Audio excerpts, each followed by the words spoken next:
Last week, we talked about the greatest dynasties of all time, and it was so much fun. We were arguing and debating and had some good topics. Today, I'm going to talk about the top 5 greatest games that have ever been played. I'm going to give you my list and more coming up next on Good Sports.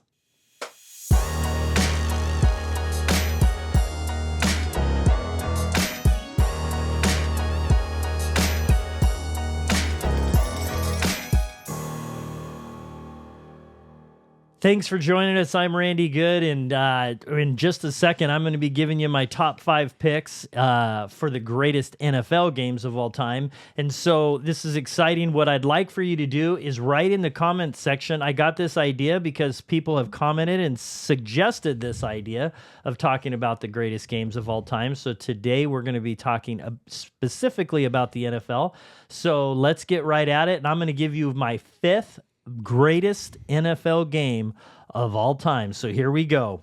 Number 5 is the 1981 Chargers versus Dolphins. It was a game that was in the AFC playoffs. They actually helped. Winslow was hurt. He's a tight end for them at the time. He was injured throughout the game, and he kept going. In this game, the Chargers started off 24-0. And then Miami starts coming back. They had 17 straight points in the second quarter. They actually are the ones that introduced the hook and ladder play during this game. With 6 seconds to go at the 40-yard line, they throw the ball to Duper. Duper got it, and he threw the ball off to another player, and they got in the end zone. It got them back in the game. This game went back and forth, so you think the Chargers have this. And then in the fourth quarter, game gets tied up, and the Dolphins go for the win. They get their field goal blocked, so it goes into overtime. The Dolphins have another opportunity to win it. Winslow, who had 13 catches, was breaking records all over the place for tight ends in this game, blocks a kick from the 17-yard line again in overtime. And then the Chargers come back and win. Dan Fouts had 433 yards in passing. He broke records for the most receptions or most completions, most yards, most touchdowns in a postseason game. So that's my number 5. Number 4 would be an AFC divisional game. This is the Kansas City Chiefs versus Buffalo. This was 2022, I believe, January of 2022. This, if it wasn't for the fact that this was not in the Super Bowl, could potentially go down as the greatest game of all time. What happened in this game was crazy. They actually changed a rule after this game because when the game went into overtime, Kansas City won the coin toss, and that little sprinkle of luck that Mahomes has, he got the ball, and they were winning. The offense was scoring every time, so they got a field goal, and they ended up winning it. But in this game, Buffalo's down 26-21, and Josh Allen comes down, throws a touchdown with 2 minutes to go in the game. This is a playoff game, so he scores with 2 minutes to go. They think they're going to win. It's 27-26. Then in that, he goes for a 2-point conversion. He barely avoids a sack, circles around, throws it in the end zone, gets a 2-point conversion. Now they're up 3. Then, so there's about a minute and a half to go. Tyreek Hill gets involved for Kansas City. And it was 3rd and 10. And Kelsey gets a completion in that game with about a minute to go, keeps the drive alive. Next play, they throw a 15-yard pass to Tyreek Hill, and he goes, and it's the famous goodbye to the defenders, and he scores with a minute to go. So that's a 64-yard touchdown, 50 yards run after the catch. That put them up 33-29. Minute to go, Kansas City's going to win the game. Buffalo marches down the field, and with 13 seconds to go, Allen throws another touchdown. Now they're up 3, so Buffalo is going to win again. So they got the win back, and so it's pretty much a guarantee. They're up 3, 13 seconds to go. 2 plays later, Mahomes brings him back. Kelsey gets him to the 35 or something yard line, and a 48-yard field goal by Kansas City ties it. They win the coin toss. It goes in overtime. They win, get a field goal. That game, maybe in my mind, is the greatest of all time, but it wasn't a Super Bowl. Number 3 would be the 49ers versus the Bengals in 1989. This is the only game that I've ever seen that I've watched in a Super Bowl where no team scores twice in a row. It went back and forth, back and forth. Cincinnati late in the game, the 49ers tied it. Cincinnati gets a kickoff return for a touchdown. Then Montana goes down, throws to Rice for a touchdown. Rice broke several records in that game. He had over 200 yards receiving. Kansas City comes back down, gets a field goal, and then the famous John Candy final drive where Joe Montana comes down and with 34 seconds to go, gets a touchdown to John Taylor. That's my number 3. 34 seconds to go, the 49ers win. My number 2, the Patriots versus the Giants. That Super Bowl was the reason I have that so high was the Giants barely made the playoffs. They were massive underdogs in that game, and they're playing against the Patriots. Of all of their success, this was the year they were the most dominant, best team, and they were undefeated at this time. They were massive. They were supposed to win by a significant margin. Almost nobody had the Giants winning, and they just hung around. They had the pass rush. They got to Tom Brady. And Tom Brady did do his thing. He went down and scored, put him up towards the end of the game, and all of a sudden, Eli Manning, he looks like he's sacked. He almost goes down, then he comes up and this chucks it up to, what was it? I can't remember his name. Was it David right now. Tyree? Yes. Okay. Yeah, David Tyree. Yes, I was just told that somebody bought a car from David Tyree. That's how popular he is of a player. But in the Super Bowl, he had one of the biggest plays of anybody, and he caught it on his helmet, and it was amazing. And then Plaxico Burress, I think, in the corner of the end zone, they win. To beat somebody, when I think of games, I think of big moments, and I think of big upsets or big plays. Eli Manning and the Giants, that's number 2. My number 1 is actually the Patriots and the Seahawks. That game, if you take a Super Bowl, so you magnify it to a certain degree because it's there. You're playing against the Legion of Boom, who is a tremendously great defense, and you have Tom Brady coming down, scores 2 touchdowns late. I think with 8 minutes to go, he scores, and with 2 minutes to go, he scores, and he marches right up and down against one of the best defenses of all time. And then here comes Seattle. They start coming back, and then on top of that, a remarkable catch by Curse at the 6-yard line, another bobble bouncing around, spectacular play. So you have everything. You have great defense. You have Tom Brady coming back like he's known to do. Then you have a miracle kind of catch at the 6-yard line, and then it's a guarantee at that point. They have nothing really more to do. They've got it guaranteed. Give the ball to Marshawn Lynch, and you're good to go. They decide to throw it instead. History is made, and Tom Brady is one of the greatest quarterback of all time. But and even when he gets that, the ball is at like the 1 foot line, and so there's enough time if you get a safety and you get the ball back, you might have a miracle chance for a field goal. Tom Brady was smart, drew him off. I think it was Bennett that he drew off sides, gave him extra yards. Game's over. Those are my top 5 greatest games of all time. What are your guys' thoughts? I'm joined by Cameron Harkerode and Trent Sneed. Trent, I'll start with you. What are your thoughts? All right, what was number 5 again? My number 5, Chargers-Dolphins. Okay, Chargers-Dolphins. I don't think I know what game you're talking about. 1981. That game it's famous. I mean, I'm sure it is. I believe you. Give me number 4. The Kansas City, just a couple years ago. That City game was Chiefs epic. versus Buffalo. Yeah, wasn't there like a thing that came out after that, and it was like, because that was the same time that Dak did like the whole deal where they went to go spike the ball and they didn't quite get it off, and then there was like a thing going around where it was like.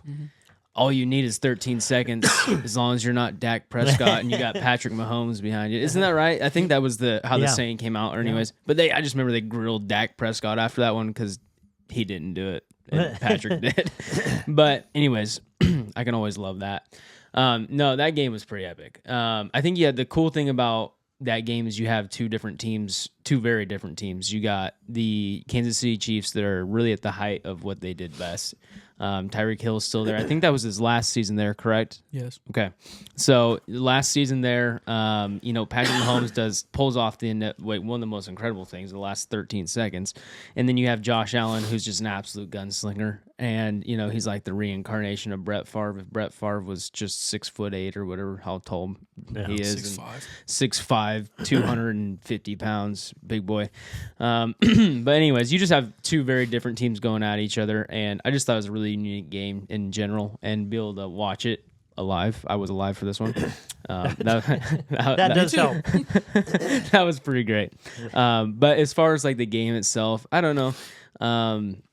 Man, I feel like the scoring. See, I think you went at it from a much more statistical perspective than I probably did. I was thinking of more of like what games I just like, I don't know, I was emotionally tied to. Mm-hmm. Not necessarily like emotionally as in it was my team, but emotionally as in there was things outside of the game maybe that were important. I guess you'll see that when I talk about I maybe went some of with, my picks. I went with bigger games and big moments where there's more pressure on them. A regular season game doesn't necessarily have. That was just what I was thinking. Yeah. Behind that. So. Statistically speaking, that game was as good as you can ever get. Yeah, you put that in a Super Bowl, I don't think it even compares to anything else. It's not even the last. It wasn't even the whole game. It was like the last 5 minutes of the game. It was like kind of a normal game. It was 26-21. Yeah, it was like a close game, happened. and then it hit fourth quarter and about halfway, and then it was just like they stopped playing defense, and it was like 40-yard bomb after 40-yard bomb, and it was back and forth and back and forth. I remember just sitting there watching it, going like, "Oh, we're up, like we won, we're good," and I would like turn around, and then Buffalo scored, and I'm like, what just happened? And then I blink, and we scored, and it was just like, it was nuts. Yeah. Well, it's a big game when you remember where you were when you watched it. Yeah. And so it was 26-21, and with 2 minutes to go was the first time another score happened, and the game ended 42-36. Mm-hmm. With 2 minutes to go in the game, it was 26-21. So I was at a basketball tournament that we had just finished up, and I'm out to eat with my family, and some of the kids from the basketball team were at this theater watching the game. They had rented out this thing. I just kept using the restroom at the restaurant, and I ran back and forth, and they're like, "What are you doing?" And I finally told them, I said, "This is the most incredible game ever." And so I literally ran out of the restaurant in downtown Seaside, and I went down to the theater and watched, and then I come back and forth. It was just incredible. So. Yeah. Anyway, my number 3 was the 49ers epic drive against the Bengals, scoring and winning the game with 34 seconds to go. See, Cameron didn't like this one. But I tell you what, this one was on my list. Yay. I might not have been born when this game happened, but you know dang why I love this game. John freaking Taylor. Count me in every time. Slant for the win. Oh my gosh. Okay. Let me just restart here.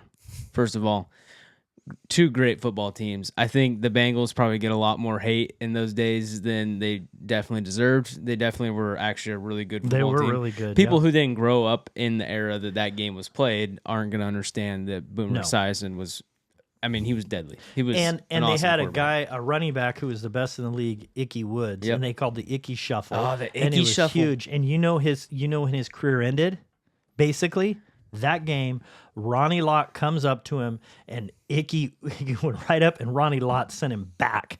And from then on, there was no shuffle. It was a waddle. Yeah. It was, and Lott just laid him out. So it's a classic game for Ronnie Lott, one of his best hits he's ever had. And then you have Jerry Rice breaking all these records. And then you have Joe Montana going out onto the field, Cool Joe. And he just says, "Is that John Candy up in the stands?" Yeah. To calm his left tackle down. Yep. They're like, "What?" And then he does the epic drive. So anyway. Maybe you should explain that a little bit more because some people at home maybe don't. Okay, so I don't understand that. Yeah. Okay, it's a pretty famous thing. Yeah, it's very famous. So what happened is the Bengals just go up 16-13, made a field goal, and so here it is with 3 minutes to go in the game. The 49ers have the ball at the 8-yard line. Their own 8, to be clear. Their own 8. They've got to come down and score. They go out on this. This is Super Bowl. This is massive, big deal. And Cincinnati has a good defense. They go out there, and their left tackle, who's a young left tackle, Harris Barton. He's a good left tackle, but he's young and he's freaking out. He's nervous, and so Joe, just to calm him down, he just goes out there and he looks up because in the Super Bowl you have all these famous people. John Candy was a famous actor, comedian, and he just went out, right when they're in the huddle to start the drive. He goes, "Hey, look, Harris, there's John Candy up there," and he looks over there and he's like, "Oh my gosh." Like it just all of a sudden it took him away from that and it helped calm Harris Barton down. And the 49ers just were like, and he was like, "My quarterback is cool, calm, and collective. We got this." And then he just marched right down the field. He threw to Rice multiple times, and then it was John Taylor at the end. It was just an epic drive. And one of the famous movies, NFL Draft, that I watch every year before the draft, they actually reference this. Yeah. I think overall the reason why it made it on my list is just because I think those two teams were actually, if you think about, I guess, the competition that you're going against, you kind of spoke about this earlier, but the two teams that they're going against each other, both two very good teams, both had two pretty notable quarterbacks. Yep. And then you have Joe Montana, who this is his second or third? His third? This was his third Super Bowl. Third Super Bowl. Because he won it the next year. Yep. So you have him going down, and I think just that moment that you described, first of all, how insane would that be? It's the most important thing you've ever done in your life. And he's just like, "Yeah, look at that. Look at someone in the stands. That's crazy." It's pretty calm. And he's like, "Oh, all right. It's not that big of a deal to this guy." Anyways, and then they just dink and dunked him all the way to the goal line. John Taylor finishes it off. So, but you also had Jerry Rice setting some they had some great catches in that game. Yeah, Rice set multiple records in that game, and Chris Collinsworth, the announcer that you hear all the time, he was the main receiver for Cincinnati, and the 49ers beat him twice back then. Yeah. So, but he lost 2 heartbreakers against the 49ers in the 80s. I was happy about that, but. All right, what's number 2? Okay, my number 2 was Patriots and the Giants. The significance of the fact that that's nuts. I think the only thing that really you have David and Goliath there. Yeah, I think the only thing that really saves it for me is until then, no 6 seed had ever won a Super Bowl. Right. That was the first time that a 6 seed came all the way from a 6 seed to win the Super Bowl. And not only that, they're playing against a team where it's only the second time. Sorry, Jeez, it's man. only the second. The second time. Amateur. Only the second time that they actually had an undefeated season going into a Super Bowl. Oh yeah, that's right. I didn't even think about that. See, that adds a little more stake to it. So you have David beating Goliath, but I mean it's literally Goliath. It's the Patriots 18-0 season. And you if got they Tom win Brady. that game, they are the greatest team that has ever. Yeah, and that was Michael Strahan's last game, right? Yep, he went out on victory. Yeah. Yep. That was, okay, so I guess I could see it. That's where I was going with that. I don't know if it makes my top 3, but I could see it being top 5. You can, for me personally, you can make an argument for it being top 5. I don't think it goes. And top I 3 think for me. I gave more credence to the moments, the Super Bowls, playoffs, stuff like that. But that was just my own. It's thoughts. hard to take a regular season game and equivalent this. I could see you doing a postseason game. Yeah. And equivalent that to like a Super Bowl game, but it's hard to do a regular season game. I just don't know if there's really that many regular season games where you're like, oh yeah, that one was I definitely game changer. I definitely could. There's definitely some there's some pretty spectacular regular season. But it's less of the statistics and more of like the heartfelt stuff and like the recovery games. And well, we'll see. We'll see what you got on your list when we get there. Yeah, I don't have a list. Oh, okay. I'm off the dome. So I a had couple work today. before we go to the number one as a reminder, a couple things that I didn't pick. Okay, was I didn't pick, and these are great games, but. The Patriots comeback in the Super Bowl against Atlanta was very impressive. I didn't go with Buffalo 41, Houston 38. That was a game where Houston was up 35-3 and lost. So that was when was that? Oh boy, that's 20 years ago. Yeah. It's quite a while ago. But I mean, you're down by so much. I didn't go with the Music City Miracle 22-16 where the Titans won by a kickoff return. because that wasn't a whole game. That was a moment. That wasn't to me. Yeah. And I didn't go with a hard one because one of my favorite moments, but the 49ers beating the Cowboys in the NFC Championship game. Dwight Clark end zone, the drive that ended the Cowboys for 10 years. They were done for 10 years. It wasn't until the early 90s when they came back. And that started the 49ers. So I didn't go with those. There's the Steelers versus the Cardinals was actually a great Super Bowl too. I didn't go with those, but my number one, as a reminder, was Patriots Seahawks. The reason I went with that was because you had a little bit of everything. You have at this point, Tom Brady had 3 Super Bowls, so he's going to try to tie Joe Montana, and so he's going against the Legion of Boom. So this is a big moment. You had the final drive. You had the crazy play. You had a terrible call by Pete Carroll. You had a little bit of everything. So that was my number one. All right, I'm ready. Okay, who I'm so ready.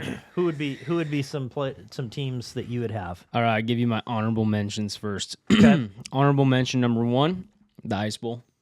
Green Bay Packers I versus did Dallas mention the Cowboys. Ice Bowl. Yeah, no, that's a good one.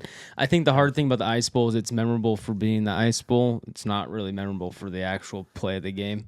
But there was a lot of things that went on in that game. I just don't know if they're as notable as other games that you would watch. The end of the Ice Bowl was really impressive. They said the refs couldn't even blow the whistle, so they'd have to start waving for calls. But there was a lot of turnovers at the beginning of that game. It was a little sloppy. Yep. But they. I wonder why. Well, I think the first 3 possessions were all turnovers. I don't blame him. But Johnny Unitas, I mean, there was a lot of Yeah. Good old Johnny U. Yeah. there were some good games back in the day. Honorable mention number 2, the Music City Miracle, but we already talked about the one. Okay. I 100% agree. It doesn't make my list because I really feel like it was, for the most part, one play. Yeah. But It was a spectacular play, though. one of the most, yeah, okay. And people are going to argue forever and ever about whether it was going forwards or Right. backwards. It was so close. So close, right down the line. Anyways, probably another honorable mention, the Seahawks Patriots game. I didn't have them on my top board, but that is, I mean, man, such an insane thing. I mean, Malcolm Butler was an undrafted free agent, wasn't he? Yeah. Undrafted free nobody. agent. He was a nobody. Gets the game-winning What a interception. great play. Yeah. That was a spectacular play. The only reason it doesn't make my list, Okay. and I'll be 100% clear when I say this, I watched the first quarter of that game. I took a nap between the second and third. I slept through the halftime. I woke up at the start of the fourth quarter and I was like, what's the score? I was like, how is it even tied? And I was like, wow, I missed a lot. But it was boring enough for me to fall asleep in the second quarter. Anyways, I think, yes, it's a very great finish. Definitely an interesting game. I couldn't stay awake through it, so that's why it didn't make my big board. That's fair enough. Okay. Oh, and my last honorable mention, the New York Jets, just because Joe Namath claimed it the night before that he was going to win. But that game, other than that, was so boring. Yeah. That game was molasses. Didn't even think. They of it. won by a field goal, didn't they? What game? I think they won by a field He's goal. talking way back in like 1969. Yeah, it's Super Bowl number 3. Joe Namath Before the he game, calls it, and they were supposed to get annihilated. yeah, So that was a David and Goliath. he was Hollywood Joe. Yeah. Yeah, he wasn't cool Joe like Joe Montana. He was Hollywood Joe. He wore fur coats. Yeah. He was the first guy to wear fur coats, you know? Yeah. And he before the game, he's at the bar drinking. And he's like, tomorrow we're gonna win the Super Bowl, I guarantee it. And guess what they did? They won the Super Bowl. You know how many other quarterbacks have done that? Listen, he was the first though. He was the Not first. that- it's Super Bowl 3. That's not like that impressive. Back in Anyways, the day, he was He had to go back to work with his coworkers after that, dude. That's not cool. okay, we ready? We ready for this? Yes. All right. This is my actual list. Okay. 1981 MC Championship game. I can't believe you didn't have that on your list. I The start was of a trying not dynasty to and be- the end of another. have it on here. It was. I an mean, alternate. Dwight Clark in the back of the end zone. There was a reason why there was a bunch of turnovers in that game. That was the only, come that was the on. only That's what made thing. it interesting. Yeah, but They were drawing in the dirt with It's my sticks. number 6. They were drawing in the dirt with Yes, sticks. I mean, yes. how more iconic Not does it get? just that. After the play happened, the touchdown that happened it made it 26-21 or 27-26. Cowboys get the ball back with just a few seconds to go. They throw it to Drew Pearson. He barely doesn't get free, and now you can't even do the what's it called, horse collar. No. They grab him at the 50-yard line by one hand. I think it was Dwight Hicks or whatever, brings him down. And if it wasn't, and then the next play, there's a sack and we win. He barely stopped, and the Cowboys almost had like a 70-yard touchdown. It was, anyway, the game was fantastic. Just a side note. I was trying not to be a homer too much. Yeah, I but that did was- my best. Yeah, but I mean, that was one of the greatest games. was a great Other game. than Super Bowl games. It started one and ended one. It started one, it ended one. Yeah. You have a very iconic moment. You have a I'm very more- iconic team. Actually, you have two very iconic moments. You Yes. have the catch in the back of the end zone by Dwight Clark, which, by the way, if you know the background to that play, Yeah. they ran that play in practice for like 5 weeks straight, Yeah. and every time Joe Montana overthrew it Yes, because it is that a is absolutely difficult true. route to hit. That is true. And that play, I mean, he literally is just like fingertips catching that ball. I mean, it's a difficult catch to make. And you know who he throws it over? The defensive end that comes at him is Ed Too Tall Jones. I call him not tall enough Jones. Yeah. He's right in his face. Yep. And he sailed it, and it was beautiful. I'm willing to trade anybody. Anyways, yeah. You can talk me into Call that. me the 49er homer. Good. Anyways, my Please don't. next one on the list. This one I feel like is probably more of a me and Cameron thing. 'Kay. Sorry. That's Listen, I'm Let in, me set I'm the in scene your for era you. too. Let me set the scene for you. I've been alive during both eras. It's January 8th, 2012. There's this guy going around. People are saying he might be one of the worst quarterbacks of all time, but he kneels like no other to the Lord and Savior Jesus Christ. Oh no, you're gonna kill People me are here. pointing their fingers up, saying it's Tebow time, baby. It's Tebow time. He can't win a game unless it's the fourth quarter. Okay, That's true. He can't even throw a spiral in the first through the third. But it's January 8th, 2012. Is this against the Steelers? They're playing against the Steelers. Oh yes, fourth Wild quarter. card round, Oh. baby. It's either win or go home. And Timothy Tebow, And he throws over 300 yards that game. he throws over 300 yards that game, going against the great Ben Roethlisberger Yes. and the Steelers. The Steel. Poor Craig's at home like crying. He's just sitting with his terrible towel, wiping his tears away. That was his last game he played at quarterback. Yeah, Yeah. And yeah. he won like, I don't know, 8 out of 9 or 10 games in a row. yeah. Until they played the Patriots the next game. Yeah. But, yeah. And listen, I know exactly where I was standing when that game happened. Okay, I was out doing yard work for a neighbor, and he's like, "Trent, you got to come in and you got to see Tim Tebow's doing it again." Yes. And it's like right at the end of the fourth quarter, Tim Tebow comes out of his shell. It was amazing. They barely tie it up, and it goes into overtime. They say, "We want the ball." Yes. And on the first play, he throws a absolute ripper to Demarius Thomas, who puts on the wheels and he runs for a touchdown. Like And 70 yards. I'm sitting in the living room of a neighbor's house and I'm screaming at the top of my lungs and I'm like, I don't even like the Broncos. No. But I don't know who this Tebow guy is. But no one in this world has the Lord more on their side than this guy because he can't throw a ball with the life of him. But somehow the Lord just guides the ball for him in the fourth quarter. I still think I still don't understand why he didn't get another chance. Yeah. Not No, when did. when you've won. He did. No, No, he didn't really. after He, that- he was went to on the Jets. He was on the 2019 Jaguars as a tight end. Tight So end. He got snapped. So the next year nobody took him. Then he went, I think, from the Jets to the Patriots. Like, and they're Yeah. saying you have to switch. How do you win that many games? Oh, he played at for the Eagles, I quarterback? think, for a little bit. I think he And- played for the Eagles for a 'cause it year. But he was blackballed from the league. They didn't like him. The Yeah. media hated him. Yeah. And it was just unfortunate. And his It's fourth because- quarters were incredible. It's Now he's a because- motivational speaker. Yeah, it's because his game play just didn't carry over from college. College, he was like more of a running back than anything. Yeah. Like he didn't throw the ball much. You know what's And then crazy? he got to the NFL, and all they did was try to push him to throw the ball because it's Denver. Yeah. And in Denver, it's just high fly because Yeah. it's higher elevation, so the ball flies farther. So Yeah. you want to throw the ball in Denver. And at this time, And don't you have John Lynch, who's the general manager? Yeah. And No, it was John Elway. John Elway, sorry, my was bad. Yeah. at yeah, I Denver. think John Lynch might have been helping out a little bit, but John Elway always hated Tim Tebow. Yeah. You could tell just the way he talked about him. He despised Tim Tebow. Yeah, some and then he coaches- went and got the sheriff. I the think, sheriff. I think part of it was he got so much recognition. He was Yeah. loved, but the media hated him, but he was loved by so many people. Mm-hmm. And I think it was a distraction for teams, and I Yeah. think that hurt him. Listen, I'll say this too. I don't know. I went and watched like a Aaron Hernandez documentary a while back ago. That's sad. And it is sad. But it was Too much actually free time. yeah, but it was actually incredible the role that Tim played in his life when he was at Florida. Yeah. And Urban Meyer too, which major downfall for Urban. My bad. Shouldn't even guy. bad guy. Bad guy. But they were like taking He had him a to rough go. They were taking him to like Bible studies and stuff Kicking like people that. in the head.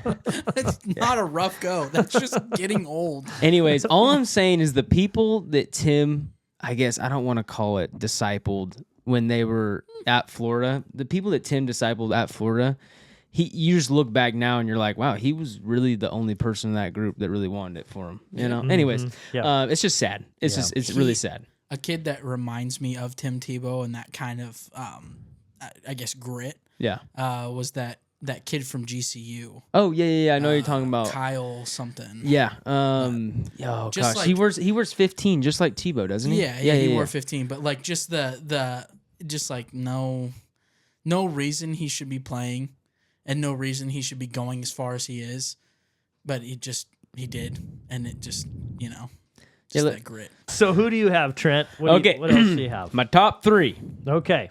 Number 3. Number 3. Boom, boom, boom. It was the Cincinnati Bengals versus the 49ers game. Nice. Did you have Okay. that as 3 as well? Yes. Okay, That was my perfect. number 3. Okay, so I actually did have that one as my number 3. I think we beat that dead horse good enough on that Good. one. So Okay. we don't really have to talk too much about that. Nope. All right, number 2. I think this will actually come as a surprise to most people. All right. This is the 2013 Super Bowl. Okay. 49ers versus the Ravens. Oh. And I know It I was know a big that moment. Yeah. Yep, the lights went out. Yeah. And that's in Atlanta. Was it in Atlanta? I think it was in Atlanta. The game was in Atlanta. Yeah. 2013? Oh, no, it was New Orleans. Sorry, my bad. Was it Lights went out in 20 New Orleans. 2013? 2013. Yeah, it might have been. It was 2012 season. 2013. Oh, yeah. Yeah. Okay, Sorry. so I why love the lights going out. why this game is so big to me, and I'm sorry, Randy, but the 49ers, they had their chance. They blew it in this one. Why this game's so big to me? First of all, Crabtree was held. yeah, sure it was. Watch the play. Sure he was. I'll watch it with you live. I'll yeah. show it to you. All Yeah. 24 angles of it. And you should always put a sorry receiver like Crabtree on. Absolutely. Anyways, okay, why this is a big game? We kind of talked a little bit earlier about I kind of valued the stuff maybe outside of the game a lot too. And I think for me, the reason why this is such a big game, first of all, you have two brothers going at it in the Super Bowl, right? You got Jim and John. Harballs. And I think this is the first time that two brothers as head coaches play in the Super Bowl. So that's a big deal. And then we end up having the Kelsey brothers later on. But either way, this is a huge deal. You got two brothers, head coaches of football teams are going against the Super Bowl. You have two, you have one very historic franchise in the 49ers, and you have the Baltimore Ravens, who is not a historic franchise, but they are, they were an added team pretty late on. So they're a younger team. They don't have anywhere near the pedigree that the 49ers have at that point. And then you have the Baltimore Ravens. They go up way a bunch, and then it goes into halftime. You're thinking this game's basically a wash at this point. Yep. And then you had the lights go out. Lights go out in New Orleans. Yep. And then you have the 49ers make a comeback run. Was a You have a kick return touchdown, Oh, that was terrible. which never really happens anymore in the NFL. like so just talking about it gets me 107 stoked. 107-yard touchdown. Yeah. Kickoff return. I mean, just think about it. These We days, lost. we haven't seen I haven't witnessed a kick return live. Yeah. in forever now, and it just gets me excited just thinking about a kick return. Yeah. There's been kick returns in the last couple of years. Yeah. Actually, Oh, I you're don't. just saying in general. Yeah, just in general. Oh, I mean, like, I go back to the Auburn game. But Yeah. that's Oh, college that's a football. classic. yeah, that is a classic though. That's one of the greatest football moments ever. Absolutely. Of any. Kicking a field goal for the game winning points, and you just barely miss. They get the ball and they go all the way for a touchdown. Mm-hmm. Amazing. We can't do that. Sorry, no college go football. Saban Sorry. had all offensive linemen in there I know. blocking, so they couldn't catch him. Anyways, so you got a kick return touchdown in the game. You have a huge, massive score change. You had the lights go out, which just is just an iconic moment, right? And you have two brothers facing on the Super Bowl. And I haven't even got to the best part. You got Ray Lewis, He's probably one of the most iconic football players of all time, especially at his position. Yes. It's his last game. It's his last hurrah. And you have I mean, that Ravens defense was littered with people who are future Hall of Famers. Yeah. I think Ed Reed might have went on to play another season. I can't remember if he called that his last game or not. Can we get a fact check on that, Cameron? I can't remember if that was his last game. Ed Reed. Ray Lewis in that had just come back off of a Off an bicep injury. injury early, way earlier than he was supposed to. No, he played a couple more years. I think he was like he's one of, if not the best inside linebacker ever. Yeah. Leader. He was incredible. And you got Ed Reed, who some people still think is one of the greatest safeties of all time, maybe the greatest safety of all time. Yeah. I would just say between Ed Reed, just the way he would not only you had Bill Belichick just like flabbergasted the way that guy played the football. Yeah. And then on top of that, he was a menace. Yes. He was the first safety that you watched in the box, and you're like, okay, he actually hurt people. Yes. And then he still could go out there and pick off quarterbacks all day long. Yes. Anyways, you just have some very iconic players. And then you have Frank Gore. It's kind of like his last like real great season at that point. Mm-hmm. That's the last like memorable season of Frank Gore anyways. So anyways, I think there's just some really iconic players. I think when I think of Super Bowls, the Super Bowls that always come to mind a lot are the ones where you have a player going out at the top. Michael Strahan for the New York Giants when they played the Patriots. And then you have like Jerome Bettis. Jerome Bettis going on top. I think that's just like, it's cool. You can't pick a better way to end your career than being on the top. And for someone like Ray Lewis, who might be the greatest player at his position of all time, to see him go out on top was amazing. Joe Flacco was at the peak of his career at this point, and before the season started, they offered him a contract for the next 5 years, and he said, "No, I'll just bet on myself." And then he goes and wins the Super Bowl, and he takes a whole bag home with him. Yep. I mean, there's a lot of things that go into that, but I just think there was so much outside of the game as well in the game that just add too much up for me. Yep. All right, my number one. I think we all know what the greatest game of all time is. I just mentioned it. Let me just tell you, it's the 2017 season. Okay, you got Carson Wentz. You got Carson Wentz on an MVP tour. I hope you're joking. Hold up. Starting I hope off you're with joking. starting off with big names. Oh Can you my let me set the gosh. scene, please? That's good. Let me Go set ahead. the Go scene. for it. Yes. It's 2017 season. He was an MVP. You got candidate. Carson Wentz on an MVP run with the Philadelphia Eagles. He's drafted number 2 overall. He's out there slinging it. Second year in the season. People are saying, I don't know if you could ever get a quarterback much better than Carson Wentz. And he's out there just throwing the football. Next thing you know, the Eagles are going, and they're going, and they're going. And he goes down with an injury, and all hope is lost. Oh, no. All hope is lost. And then you have Nick Foles, Out of nowhere. the backup wonder. Can never start a game in his life and win it. But as a backup, he's the greatest we've ever known.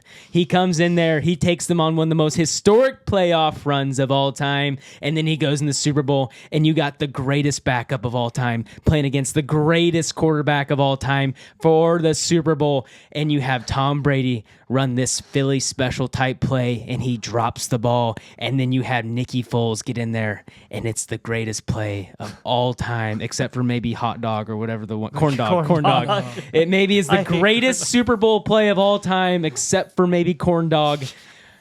And they run the Philly special, and Nicky Foles catches the ball in the end zone for a touchdown, and they beat the Patriots, and they beat them so bad that Tom Brady leaves and goes to South Beach.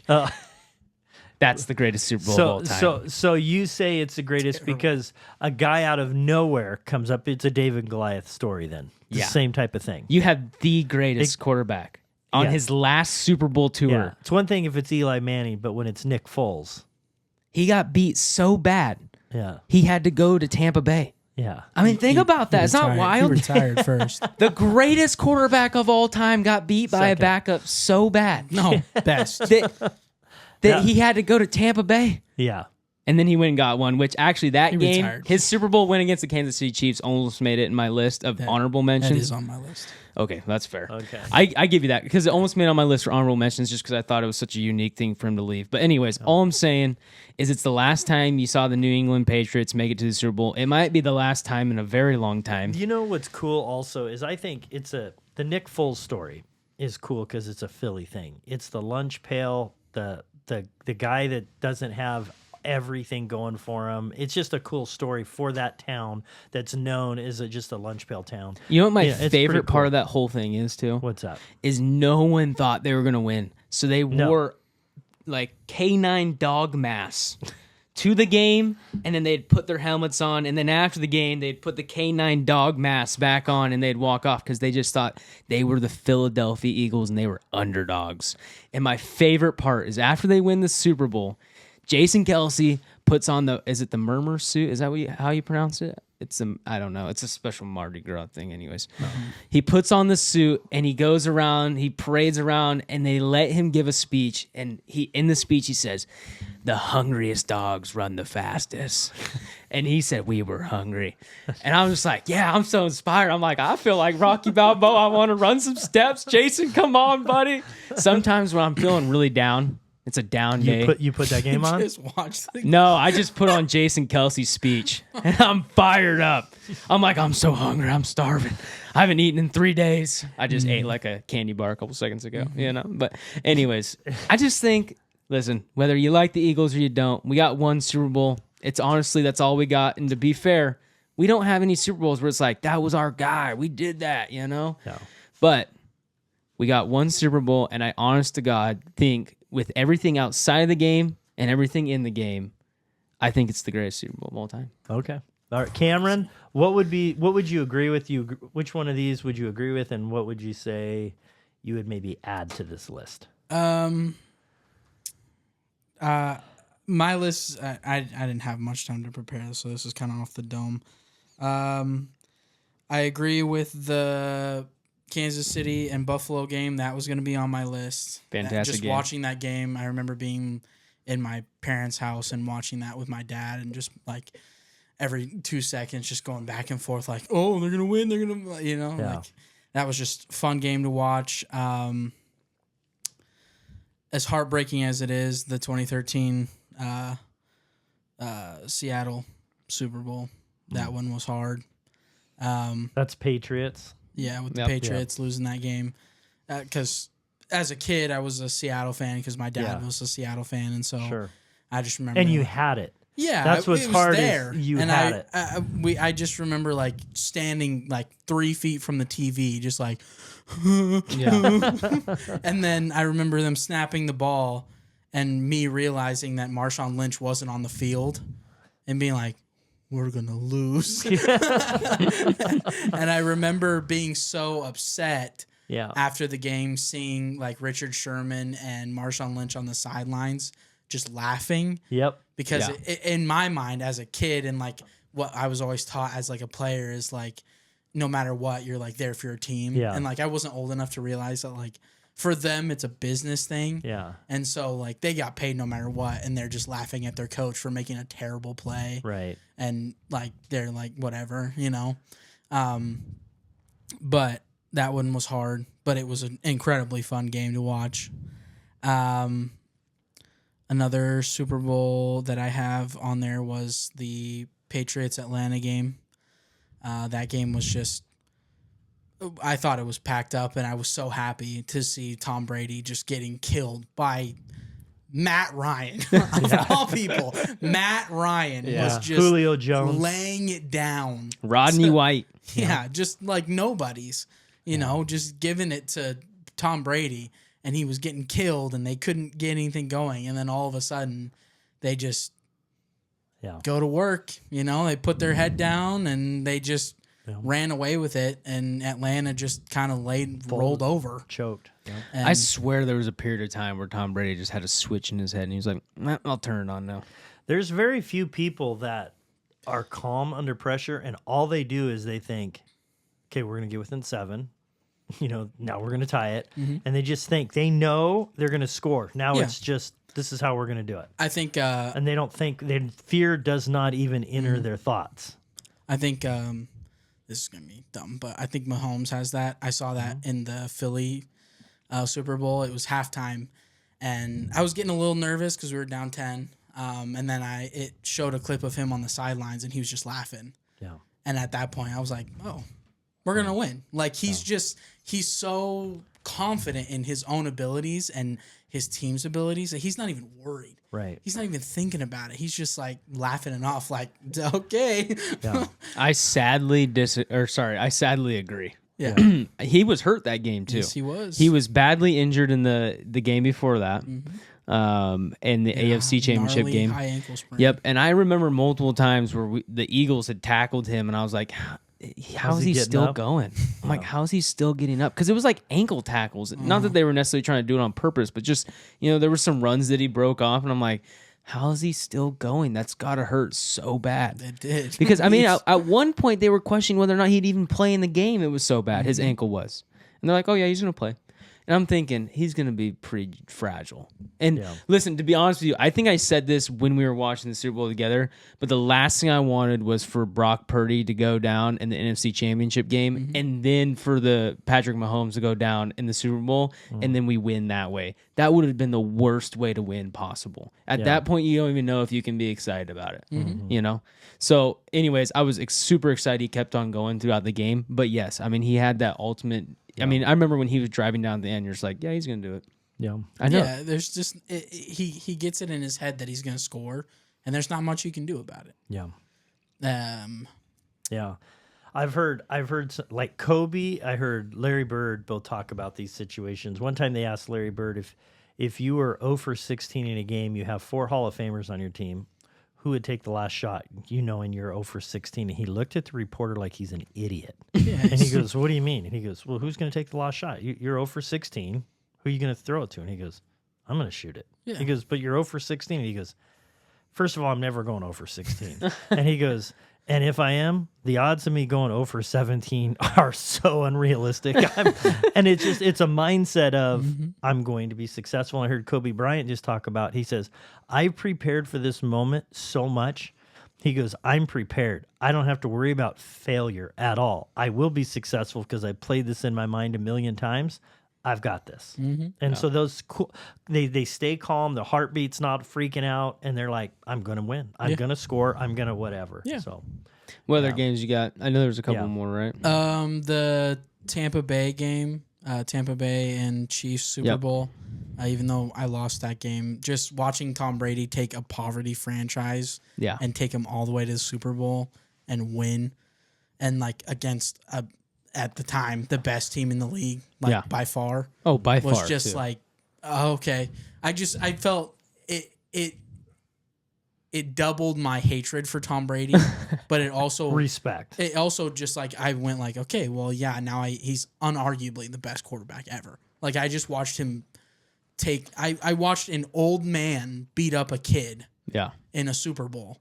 Yeah. And it hurt, but it was like fun to watch and it made sense and I didn't question it. Yeah. At the end of the game, I wasn't even like sad or anything. I was just like, yeah, fair play, Like I can't even be mad at that because there was no reason we should have lost that game and the only reason we did was Tom Brady. Yeah. Okay, anybody else? I'm trying to think of. I didn't mention this earlier, but the Pittsburgh Steelers, Oakland, the Immaculate Reception. I didn't mention that, but that play was remarkable. Yeah. But that's not, I didn't have it. It's hard to argue that's not just one play, though. Yeah, that was a big deal. This isn't necessarily like a game that's like crazy stat wise, but the game, the New Orleans Saints and Atlanta Falcons after Hurricane Katrina, when they reopened the Superdome, and Drew Brees came out and just like, that was a cool moment. Yeah, it was just I was 3 when that happened, but like going back and rewatching it and knowing like the hardships that happened and like the turnaround, because Katrina ended in August of 2005 and they played that game in September of 2006. So in a year they reopened this, like the city basically, and like that was just a major thing. And then they went and they just thumped the Falcons. It was like 32-3 or something. And it was just one of those things where it's like, it was like who hit that home run after 9/11? I'm trying to remember who that was, but it was first. Yeah, I know. You know what you're talking. Yeah, you know what I'm talking about. But it's just one of those moments where it's like, it meant so much that city. Yeah, it just is like something to bring them back and like give them life and show them that like they're not that easy to blow over. You know, absolutely. And that was really cool. Yeah, there's a lot of different like games like that are really cool. I just thought you're talking about Mike Piazza at the Mets. He hit the home run. Yeah, right after 9/11. Yeah. Yep. I just thought of another one. If you wanted to think of like greatest games for one particular player, when Terrell Owens played on a broken leg, that was pretty epic. That was. I will say that was pretty epic. With the Eagles. Yep, that was with the Eagles. Yeah, that was the like 1 or 2 seasons he played with us. Yeah, he didn't last long. No, but he did. But to play on a broken leg, it's crazy. It's insane. That's what was sad about that. You're talking about the Super Bowl, right? Yep, it was in the Super Bowl against Patriots. That's what I felt. I actually felt bad for him because Donovan McNabb, that's when he's throwing up, coming up the field on the last drive, and he's like, I'm playing with a broken leg. Yeah. And you're puking. You're not in shape for this moment. Yeah. That's how he's feeling anyway. I remember they had a little fractured relationship there, but Terrell did that with people. There was another one, that sort of thing, where it was like after, when the Redskins won the Washington football team at this point, when their coach beat cancer and they went on like a 5-game streak. Yeah. That was pretty cool. Yeah. But that wasn't a single game. What about, I just thought of too, there's the Redskins winning the Super Bowl during the, the replacement season. That was one of the strike-shortened seasons. The strike-shortened season. Yes. They were good. Yeah. They were good. They had John Riggins. They had Joe Theismann. They had... Wasn't it the quarterback? You're talking Doug Williams? Doug Williams. He would be another Nick Foles. Yes, he's another Nick Foles. That's your thing, dude. Yeah. Yeah. But that was a big deal because they didn't tell him he was going to start the game until like an hour before the game. Mm-hmm. And for him, he was the first African-American quarterback that won a Super Bowl. Yeah. And so that was kind of a big moment. So that was a big deal. Yeah. Yeah. That was. Anyways, I remember that one. Anybody else? We good? I think that's it. I think we all had, we were at least, nobody was too far off. Yeah. There's a couple more like moments, but I can't think of any games. Like Minnesota Miracle was pretty cool. Yeah. Stuff like that. So Beastquake. Oh, Beastquake wait, cool. Hold up. I got one last Eagles shout out. Oh, okay. The Miracle in the Meadowlands Part 2. Fly, Eagle, fly. Miracle in the Meadowlands Part 2. Deshaun Jackson fumbles the punt return. Okay. And then he weaves through all the Giants to win it in the last seconds. Mm-hmm. Do you know what play I'm talking about? Yes. Oh my God, that play was electric. I watched that as a kid too. He was a little pogo stick. Yeah.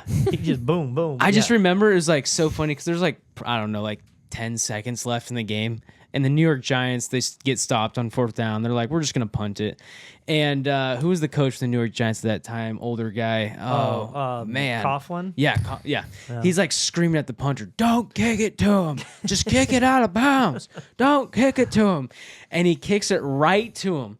And Deshaun Jackson just drops it out of his hands. And I'm like, there's no way he drops the punt. I'm sitting there thinking in my head, as it's happening, I'm like, oh, well, there goes that. We're going to go to overtime. Yeah. He drops the punt, and then he picks it up, and he just... He kicks it. He kicks it first. Yeah, he kicks it kind of. And he pogo sticks himself around, and he scores a touchdown. And he kind of runs around the outside of the ring, and you got Josh Jacobs. Is it Josh Jacobs? Was that his name? Running back? No. His last name was Jacobs. I can't remember his first name. Okay. Josh Jacobs is the younger guy. But anyways, last name Jacobs, running back. He's chasing him around, but then he goes in the end zone. It's the game-winning touchdown. And then Coughlin is like literally, was it Varsity Blues when the coach grabs the quarterback by the face mask and he's like, "If I tell you to pee, you're gonna pee." You know. I don't understand. When you have a great punt returner, and there's been different players that are just awesome, why you would ever give them a chance? Yeah. I don't understand. You've got punters that are accurate. Just punt the ball out of bounds. You don't have to punt it 10 yards and out of bounds, but you can shank the ball and still go down the field 35, 40, and just never give them a chance. Yeah. I don't understand. I mean, to be fair, directional punting wasn't even really a thing until like the 2010s. I couldn't believe Deion Sanders got opportunities over and over again. Like, why would you do that? Anyway. Yeah. Actually, Pat McAfee just talked about it recently, but he was like halfway through his career before directional punting was even created. Yeah. Isn't that crazy? People are just like, "Hey, I got this wild idea. What if we actually punted in a specific direction?" What if we don't punt it dead straight? That guy keeps running it straight back at us. Yeah. Anyway, it doesn't make any sense. Craziness. That was one of the things. It took like 40. Wait, hold up. How old is the NFL? It took like 50 years of football, maybe 60 years of longer football than that. for someone to be like, we should punt it at an angle. Well, a lot of people that are running the NFL played in the NFL, and they used to have leather helmets, so they're not really a big thought process going on about it. All right, well, I think that's it for us here today.